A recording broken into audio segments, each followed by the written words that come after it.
Hey guys, how's it going? It's Mason here. Today I want to talk to you guys about this Zimmerman thing, yeah, Trayvon Martin and George Zimmerman. There's a lot of stuff going on about it, but me personally, I believe he's guilty. I'm gonna tell you why. So let's just start off real quick. First question: why do you have a gun? Right? Why did he have a gun? Well, there's two reasons to have a gun. Well, to defend yourself, obviously, and to murder someone.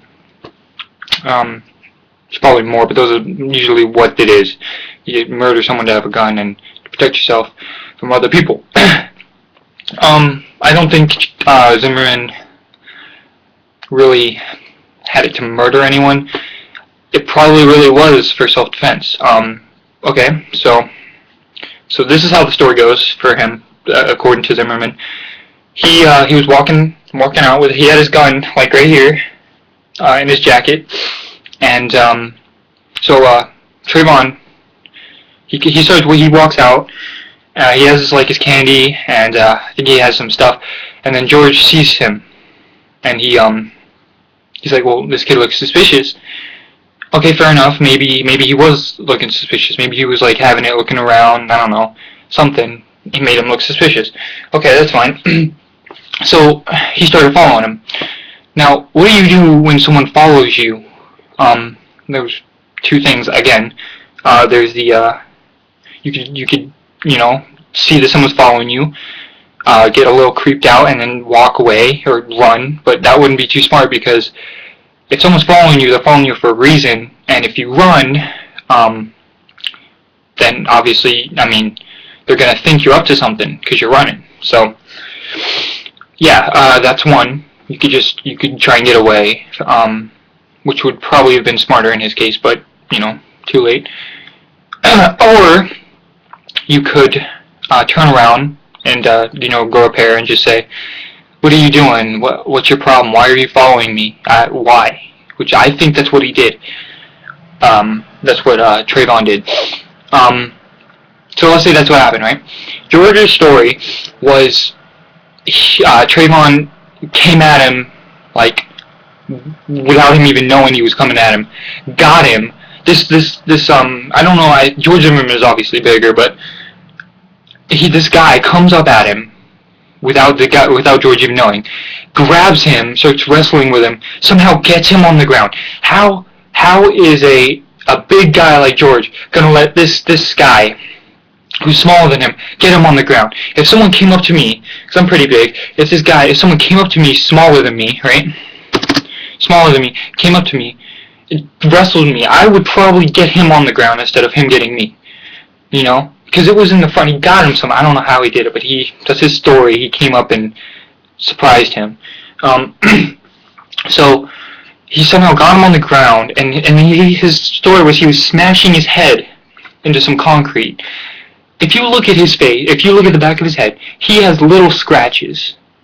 There's no way that bashing your head into concrete is going to make little... You're going to have a gash, you're going to have blood, you're going to have huge gashes if he's smashing your head.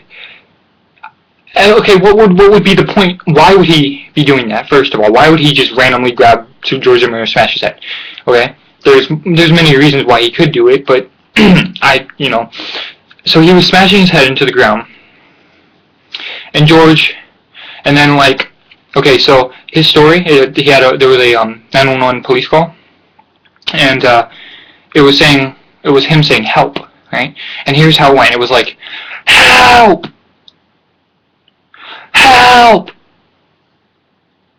help. It was continuous. It was like help, and then you waited 3 seconds, and then you said it again, right? So if you're like this guy and you're getting your head smashed into the ground, right? You're gonna be like, oh, help, and then you're getting hit, and then you're like, help, and then you're getting hit. No, Trayvon wasn't going, okay, I'm gonna hit you. Okay, now yell help. Okay, now I'm gonna hit you again. Okay, yell help again. There you go. Right? No, you didn't do that. I don't even think you're really gonna have time to yell help 3 times. If someone attacked me, I'd be like, help, and then I'd start fighting back. You wouldn't just be like, help, and then it's just, you wouldn't have time. It doesn't make any sense. So, even after all that, right, he said that Okay, so you're getting smashed in, and you're yelling help. He's not fighting back. What? Are you just going to stand there like this, while your friggin' face is getting smashed into some concrete? No. You're going to fight back. Especially a big dude like that, you could get him off you. Okay, let's say I'm still wrong. Let's just say I'm still wrong, right? And all of this is true. So they found Trayvon's body like this, like with his arms under his body, like flat, right? Flat on the ground. Okay, if this guy's on you, right, and you're getting your face smashed into the concrete, and then you somehow pull your gun out, finally you pull the gun out, right? Finally you pull it out, and then you shoot him, right? You got shot in this general area. If you're on top of someone and you get shot, you're gonna freaking fly back. Well, depending on what kind of gun it is. You're gonna either fly back, or you're gonna get shot, and then fall directly on him.